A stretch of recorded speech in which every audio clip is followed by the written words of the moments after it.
Peace and blessings, beautiful people. Peace and blessings. This is Empress Imani And Empress Alisa. and welcome to this episode of Sacred Love Lessons.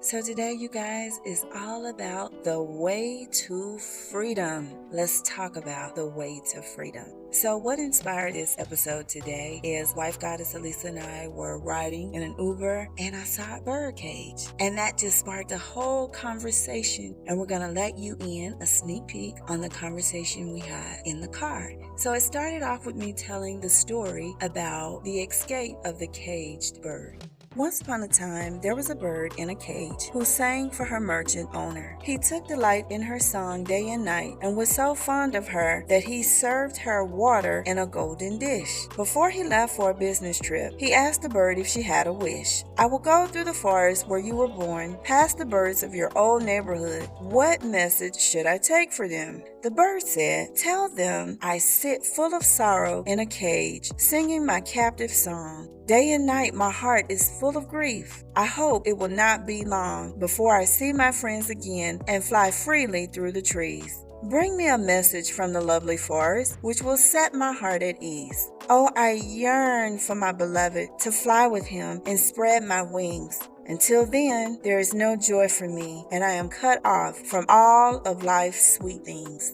And so the merchant traveled on his donkey through the dense forest. He listened to the melodies of many birds. When the merchant reached the forest where his bird came from, he stopped, pushed his hood back, and said, "Oh, you birds, greetings to all from my pretty bird locked in her cage. She sends tidings of her love to you and wants to tell of her plight. She asks for a reply that will ease her heart. My love for her keeps her captive with bars all around her. She wants to join her beloved and sing her songs through the air with a free heart. But I would miss her beautiful songs and cannot let her go." All the birds listened to the merchant's words. Suddenly, one bird shrieked and fell from a tree branch to the ground. The merchant froze to the spot where he stood. Nothing could astound him more than this. One bird had fallen down dead.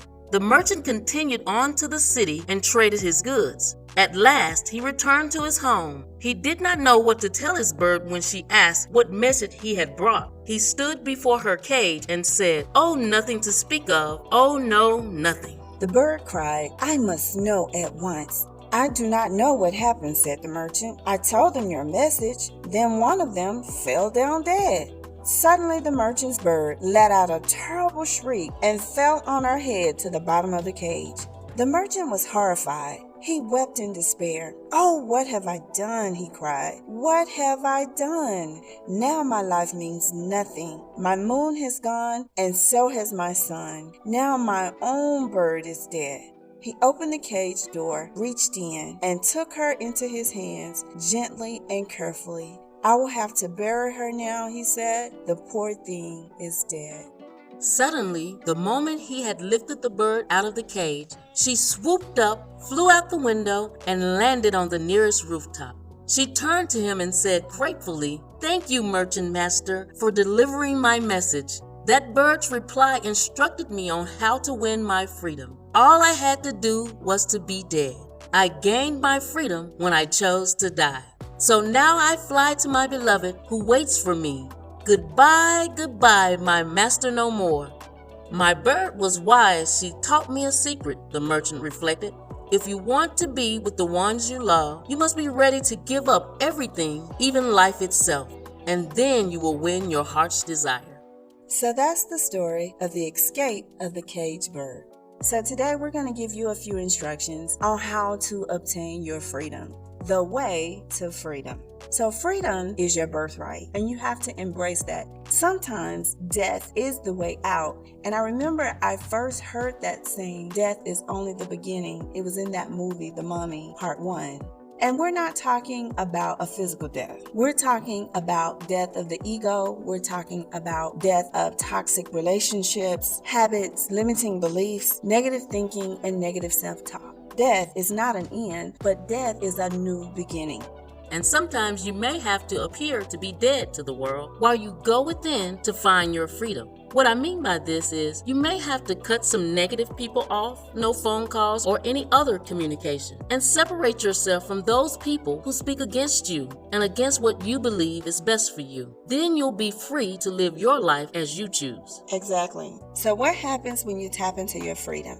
Distractions may come. Some people may try to sabotage you. Some may try to put obstacles on your pathway. Some may try to hold on to your energy. And some may even go as far as to try to do dark magic on you to keep you in a cage. And many of the trappings of the world are sometimes self-imposed. People see all the glam and glitter of buying the big house, the fancy car, jewels, and designer clothes, and then they overextend themselves financially trying to fit in and be like celebrities and others who can easily afford those things. And they end up trapped by tons of bills that leave them 1 or 2 paychecks away from a financial disaster. But when you tap into your freedom, you will see beyond all of the trappings of the world and begin to discover that the true riches of your life have very little to do with what other people are doing. Exactly. So today we encourage you to choose freedom. Choose to tread on a path that no one is willing to walk upon. Your own unique path. Be willing to face your fears head on. We encourage you to examine your perception, your self-perception, perception of others, perception of the world, and the control of such things. When you operate in the energies of self-love, surrender, and acceptance, you usher in freedom. So ignore your critics, and especially the people who are telling you you're crazy for how you live your life. Be willing to walk alone, living moment to moment, facing whatever life brings. We encourage you to drop the burdens, whether it be people, places, or things, especially you helpers out there. Remember, everyone must carry their own water. Everyone must discover and choose freedom for themselves. Exactly. So that's all we have for you today. We hope this episode, The Way to Freedom, has been of value to you. Don't forget to share, like, subscribe, follow, repost, all that good stuff. If you'd like to buy us a cup of coffee, you can go over to sacredlovelessons.com and do that. And until we speak again, Be the light. Be the light.